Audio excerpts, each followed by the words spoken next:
of with LeBron. Stephen A., what do you make of this?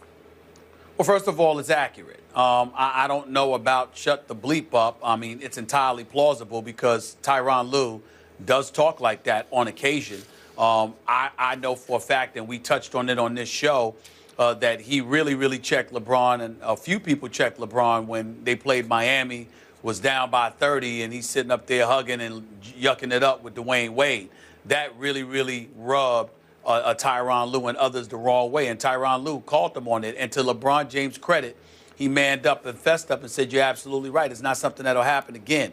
I think that it could potentially be overblown because they talk like that to each other. That's just their lingo, their vernacular, and there's no reason to sit there and highlight, shut the bleep up or whatever, because, you know, dudes talk like that to one another from time to time, and it literally brushes off your shoulder. So it's nothing to make a big deal out of it. I can tell you that Tyronn Lue has profound respect for LeBron James, as everybody on the Cavs do. How can you not?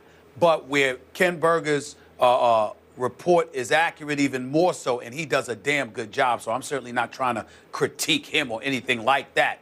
But I'm just saying I'm giving credit where credit is due. Where he's absolutely right is the Kevin Love component. If you read this article, Kevin Love was essentially relegated to being a spot-up shooter. David Blatt really didn't create anything else for him. And Kevin Love was very unhappy with playing that role. And so because he was unhappy with playing that role, a lot of times when we saw him on the court and we speculated about him and LeBron and, you know, not getting along and all of this other stuff, Kevin Love may very well have had a problem with the system per se, the system that was being employed. And LeBron James being on the court trying to execute the system, even though he didn't agree with it, in the end, you can see how acrimony can ultimately swell within the ranks. So what happens? Out goes Blatt. In comes Tyronn Lue. And what does he do? He instantly gets Kevin Love the ball more. Not only that, it's not necessarily on the outside. Yeah, he's usually standing on the outside, taking a three here or there. He's on the weak side when LeBron James is getting the ball on the block, whether it be the elbow or the block. But Kevin Love is there too. And he's getting touches in the paint area. And he's a more vital component of this offense because he's smart. And he can play, and he can pass. There's no excuse not to utilize him. So Tyronn Lue figured that out. Outside of that, all they've been doing, according to what they've told me, meaning the players and the coaches, because obviously I've spoken to several of them over the last several weeks, they said what we're doing most is A, we're resting, and B, we're shooting all the time. Skip, I'm there at pregame the other night before game one. I watched Matthew Dellavedova go from the left corner to the wing, all beyond the three-point line, the left corner to the wing, to the key, to the right wing, to the right corner. He hit 9 of 10 three-pointers, 9 of 10, Matthew Dellavedova, because they say he puts in the work, and nobody maximizes his potential more than Matthew Dellavedova. And that seems to be something in combination with a LeBron James, who's a workout warrior, who is fixated on his conditioning, who constantly stays on guys to keep themselves in tip-top shape and be disciplined enough to do whatever it takes. The combination of those two, obviously on opposite ends of the spectrum, a role player, a superstar, and everybody in between is following suit. That's what's going on here. It has a lot to do with Tyronn Lue, make no mistake about it, because the players respect him and his vision for what he wants to do. But they're going out there and executing it because they can, because of the ability and the commitment of their superstar and a role player who deserves a hell of a lot more credit than I've ever given him. I'm going to tell you how highly I regard what I read in Ken Berger's story. We all know Steve Kerr was voted Coach of the Year for the regular season. Maybe it was some sympathy vote because he went through a horrible back issue that almost threatened his career at some point. We know that a lot of people made a case for Terry Stotts being the regular season Coach of the Year. I'm here to tell you, I think Tyronn Lue is making a late charge for Coach of the whole year. I'm talking about regular season and postseason. Tyronn Lue is showing me things that are shockingly good to great. And this is yet another example of that. So, Stephen A., if I do a step back here, and please respond to this, I look at LeBron, the totality of LeBron's career. I thought the best thing that happened to LeBron at age 26 was when he took his talents to South Beach and joined forces, not so much with Bosh, but with his best friend, best buddy, Dwayne Wade. I thought Dwayne was the best thing that could have ever happened to LeBron at age 26. He showed him the ropes. He showed him how you win basketball games at the highest level. He taught LeBron how to win a ring and then a second ring.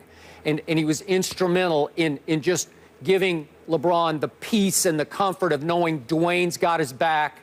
Dwayne's right there with him in the locker room, in the huddle, on the court. And then the second best thing that has ever happened to LeBron is that at age 31, he gets Ty Lue as his new head coach. And I think it's changing LeBron's later career professional life to have a guy that he already obviously respected. I kept telling you last year during the finals, and it seemed to happen almost on a nightly basis, and it made me laugh. But I kept saying, I've never seen anything like this. LeBron James would just ignore David Blatt. During the finals, he would put himself in the game or take himself out of the game without notice, like, I think I'm gonna rest now, so I'm gonna go to the bench. And then David Blatt, we've seen him send in a sub. Nah, you get back. We want to keep the same five on the floor for this inbounds play. Never seen anything like that before.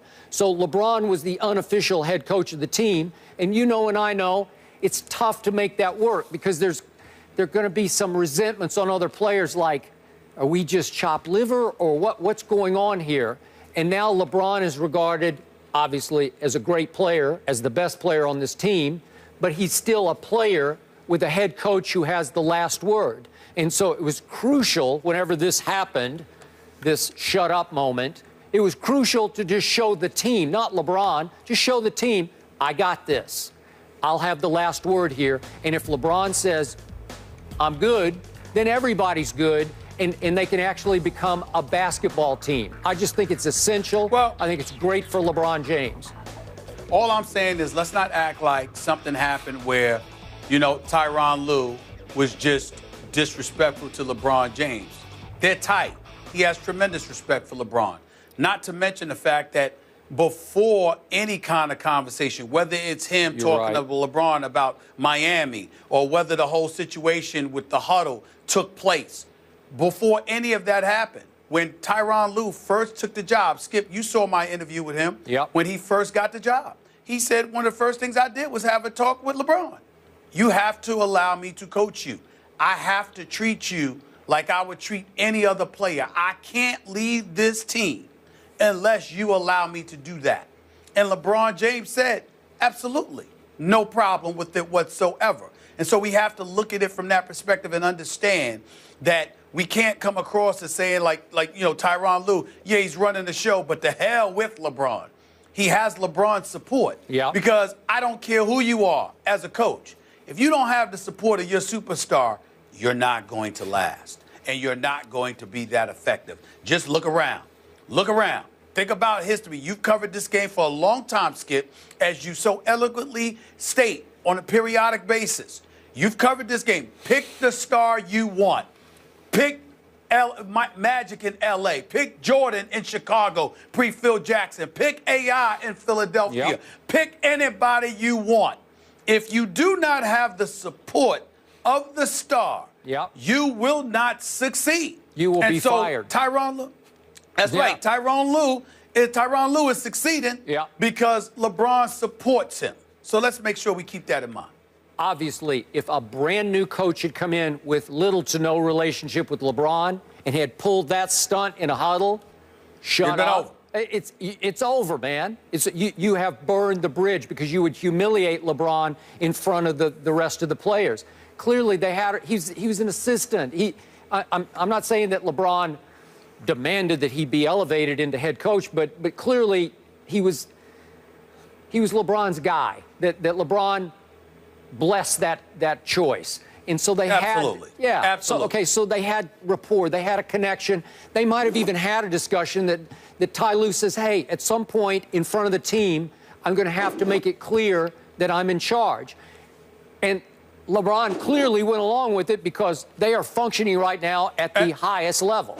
Well, I'm saying it wasn't at any point. It was from the very beginning. Yeah. The moment he took over, they had that conversation. Yeah. And that was firmly established. And by the way, give David Griffin some credit because he's the general manager. He's the one that elevated Tyronn Lue. Keep in mind that when he elevated Tyronn Lue has never been the interim. He instantly got a 3-year deal. Yeah. Prior to that, he was instantly the highest paid assistant in the game because he was perceived as being the heir apparent to David Blatt. This is a guy, Tyronn Lue, that was Griffin's initial choice. Yep. It was Dan Gilbert who wanted David Blatt. Griffin always wanted Tyronn Lue. Okay. And so when you look at it from that perspective, combined with the moves that he made to buffer the roster of this franchise, it's the combination. Yeah, Tyronn Lue's got a really good relationship with LeBron, and LeBron respects him, and that's cool. But he also has the support of the GM, who wants to prove to everyone that he could do this job, that this is his team, not LeBron's. Yeah. And so the combination of that really puts Tyronn Lue in a very, very comfortable position. It does. I agree. To lead. So you have gone out of your way lately to pay your respects to David Griffin for all the personnel moves that he has made, okay? And I get you, and I'm with you on all of the above. But for me, from a distance, the single best new addition that gives LeBron the best chance to win his 3rd ring is this new head coach. That's just me. Absolutely. Sure. Above Channing Frye or whoever. Yeah. You're totally right. But what I'm saying to you is don't just look at the move, look at the particulars. He could have brought him in there and gave him the interim tag. He instantly put him in there, and from day one, he had a guaranteed 3-year deal, basically guaranteed 2 years, option on the 3rd, partial guarantee, that kind of stuff. But he instantly made sure there is no interim here. This guy is going to be here next year. So all of this noise about, oh, my goodness, he's got to get to the finals. He's got to do this or that. Otherwise, he'll be gone, and they shouldn't have let go of David Blatt. That has never been in David Griffin's plans. It has never been part of the plan in Tyronn Lue's eyes. Yeah. They made the decision from day one. I got you. Tyronn Lue is the new head coach. I know. That helps, is what I'm saying. And since he took over, to me, I don't see any other coach doing a better job in this period that Ty Lue has been the head coach of the Cleveland Cavaliers. I agree with that. But how do we ignore, Kevin Love? How do we ignore Channing Frye? How do we ignore the fact that you have these people? Listen, I'm going to be critical when folks deserve it, and I'm going to be fair and complimentary when they deserve it. David Griffin, to me, did a bad job last year of securing the point guard slot. He should have had a backup to Kyrie Irving, all right? But outside of that, I thought he did a pretty good job. This year, I think the man has done a fantastic job. I got to give credit where credit is due because I'm damn sure going to call him out if I think he did a bad job. Yep. So why wouldn't I do it if I think he did a good job? I think he's done a really good job. I really do. We have more on new moves in just a minute, but of course, tonight it all goes down. Game 2 will be just as easy for Lue and LeBron. That is 8:30 on ESPN as they look to take a 2-0 lead in the Eastern Conference Finals when they face the Raptors. Our coverage begins with NBA Countdown, charged by Dew with Sage, Jalen, and Doug. That is at 7:30 Eastern. Skip, you mentioned unofficial head coaches. That was the case for the Knicks with Phil Jackson, but they've now found a new head man. We'll tell you who that is and how Stephen A. can't wait to hear what he feels about this subject when we return. Just getting started.